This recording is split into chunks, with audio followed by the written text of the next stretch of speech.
তোমাদেরকে আগুন দেখানো হয়েছে, ভূমিকম্প দেখানো হয়েছে, তুফান দেখানো হয়েছে, জলোচ্ছ্বাস দেখানো হয়েছে।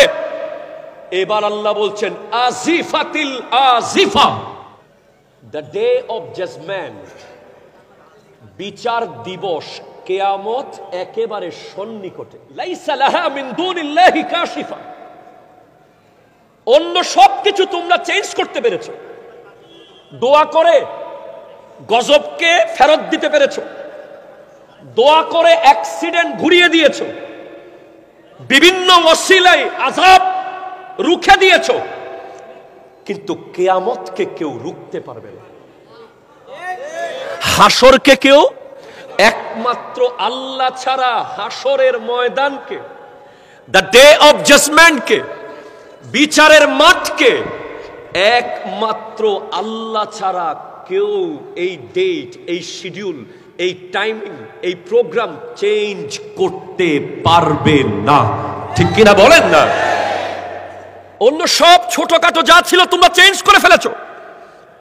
তোমরা গৌসুল আজম আব্দুল কাদের জিলানীর দরবারে গিয়েছো, তো উনি হাত তুলেছেন, ইয়ামহুল্লাহু মা ইয়াশাউ ওয়া ইউসবিতু ওয়া ইনদাহু উম্মুল কিতাব।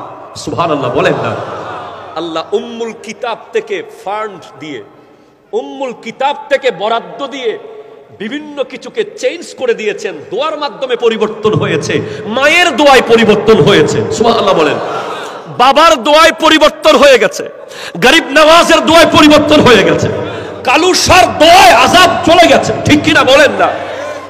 এইভাবে বড় বড় ওসিলা তোমাদের কাছে আছে, যেগুলোর মাধ্যমে বড় বড় বিষয় তোমরা চেঞ্জ করেছো, কিন্তু কিয়ামত, বিচার দিবস, হাসরের মাঠ, এটাকে তোমরা পাল্টাতে পারবে না। তোমরা কি কেউ পারবে না? নো ওয়ান, কেউ পারবে না, একমাত্র আল্লাহ ছাড়া। ঠিক কিনা কথা বলেন? এরপরে আল্লাহ বলছেন আফামিন হাযাল হাদিস, তোমরা কি এটাকে তাজাবুন, তোমরা কি এটাকে মস্কারি, এটা কি ইজি মনে করছো? তোমরা কি আশ্চর্য হচ্ছ না? তোমরা কি অবাক হচ্ছ না এটার ব্যাপারে যে কিয়ামত এসে গেছে? ওয়াতাদহাকুনা ওয়ালা তাবকুন, তোমরা হাসতেছো এখনো, এখনো তোমরা হাসতেছো। কিভাবে তোমরা হাসতেছো? হাসার তো কোনো সুযোগ নাই। তোমরা কেন কাঁদছো না? তোমাদের চোখের পানি কই চলে গেছে?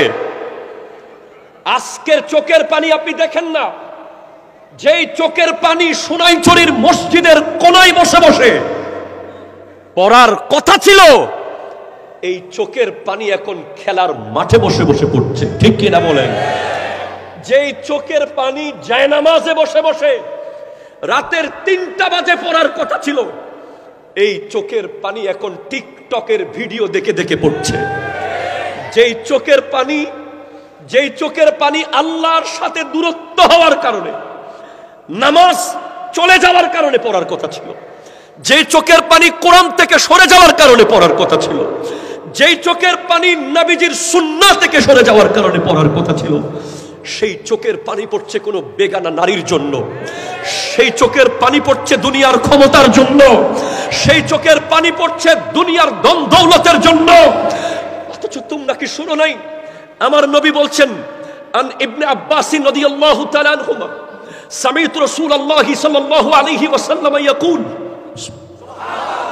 আইনানে লা তামাসসুহুমা আন-নারু, আইনুন বাকাত মিন খাশিয়াতিল্লাহি ওয়া আইনুন তাহরুসু ফি সাবিলিল্লাহ। আমার নবী বলছেন, এই দুনিয়াতে 2 ধরনের চোখ আছে, 2 ধরনের চোখ আছে, যেই চোখগুলো জাহান্নামের আগুন টাচ করতে পারবে না, পারবে না, পারবে না। চোখ যদি জান্নাতে যায়, বডি কখনো জাহান্নামে যাবে না। চোখকে আলাদা করে জাহান্নাম জান্নাত করা হবে না। চোখ যেখানে, হাত যাবে সেখানে, চোখ যেখানে, অন্য সব আদা সেখানে যাবে। তো আমার নবী বলছেন, হযরতে আব্দুল্লাহ ইবনে আব্বাস রাদিয়াল্লাহু তাআলা আনহুমা থেকে বর্ণিত, তিনি বলছেন যে নবীজির কাছে শুনেছি যে নবীজি বলেছেন, এই জমিনে দুই ধরনের চোখ আছে। মহিউদ্দিন তানবীর যখন সবজে গুম্বিদ ওয়ালে পড়ছিল, মৌলানা আতিকুল্লাহ সাহাবের চোখের পানি দেখেছি আমি। হ্যাঁ ভাই, লুকিয়ে আছে আপনাদের কোনায় কানায় এমন মানুষগুলো। আমার নবী বলছেন দুই ধরনের চোখ যেগুলো জাহান্নামের আগুন টাচ করবে না। এক নম্বর, আইনুন বাকাত মিন খাশিয়াতিল্লাহ, যেই চোখ আল্লাহর ভয়ে কাঁদে। যেই চোখ আগুন দেখলেই জাহান্নামের ভয়ে কেঁদে ওঠে, যেই চোখ সাপ দেখলে কবরের ভয়ে কেঁদে ওঠে, যেই চোখ দাড়ি পাল্লা দেখলে মিজানের ভয়ে কেঁদে ওঠে, সিরাতের ভয়ে কেঁদে ওঠে, যেই চোখ সব সময় কেঁদে ওঠে। আজকের মসজিদগুলোতে আপনি খেয়াল করেন, নামাজের পরে যে কান্নার আওয়াজ আসতো সেই আওয়াজ এখন আর শোনা যায় না। আজকের মসজিদগুলোতে আপনি খেয়াল করেন, আরে শুনবেন কিভাবে? এক ষড়যন্ত্রকারী ওই ইহুদি খ্রিস্টানদের দূষররা আমাদের কলিজার একটা বড় সম্পদ, যেটা আমরা আল্লাহর দরবারে চাওয়ার একটা বড় ওসিলা, মুনাজাত কেটে ফেলেছে। ঠিক কিনা কথা জোরে বলে? আজ আমাদের কাছ থেকে মুনাজাত কেড়ে নিয়েছে, আমাদের জানাজার পরে দোয়া কেড়ে নিয়েছে, আমাদেরকে সিজদায় বেশিক্ষণ থাকতে দিচ্ছে না, আমাদের হাতে স্মার্টফোন নামের ভয়ানক যন্ত্র তুলে দিয়েছে, আমাদেরকে দুনিয়ার লোভী বানিয়ে দিয়েছে। আমাদের পিছে ষড়যন্ত্র করতে করতে ওরা আপনাকে কাঁদতে দেবে না, আপনার দিলকে তারা পাথর বানিয়ে দিয়েছে। আপনি তো জানেন না আপনার দিলকে পাথর বানিয়ে দিয়েছে। এই দিলকে যদি গলাতে চান, বিশ্বের অন্য কোনো ওষুধ কাজ হবে না। এই পাথর দিল যদি গলাতে চান, একটা ওষুধ আপনার জন্য আছে, যেটার নাম হলো সিজদা। সিজদা, সিজদা, যেটা বলেন সুবহানাল্লাহ। আপনি খেয়াল করুন না, একটু খেয়াল করুন, আজকের দিনে কি কি চেঞ্জ হয়ে গেছে সমাজে। সিজদা হয়ে গেছে অত্যন্ত সংক্ষিপ্ত। সিজদা যত ছোট হবে, সিজদা যত লং কম হবে, দিল তত পাথর হবে। সিজদা যাদের লম্বা ছিল, মুনাজাতে তাদের চোখের পানিতে হঠাৎ মসজিদে একটা তরঙ্গ সৃষ্টি হয়ে যেত।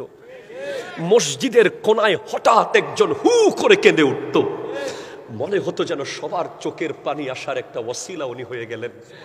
আজকের দিনে তেমন চোখের পানিওয়ালা মানুষ পাওয়া যায় না। ঠিক কিনা বলেন?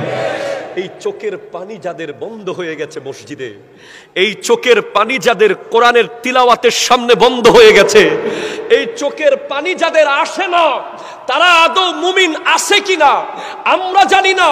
কারণ নবীজি বলেছেন, আমার আল্লাহর কোরআন বলছে, ইন্নামাল মুমিনুনা আল্লাযীনা ইযা যুকিরাল্লাহু ওয়াজিলাত কুলুবুহুম ওয়া ইযা তুলিয়াত আলাইহিম আয়াতুহু যাদাতহুম ঈমানা ওয়া আলা রাব্বিহিম ইয়াতাওয়াক্কালুন। মুমিন তো সে যার সামনে আল্লাহর জিকির হলে তার দিল আল্লাহর ভয়ে তর তর করে কেঁপে ওঠে। ঠিক কিনা কথা বলেন?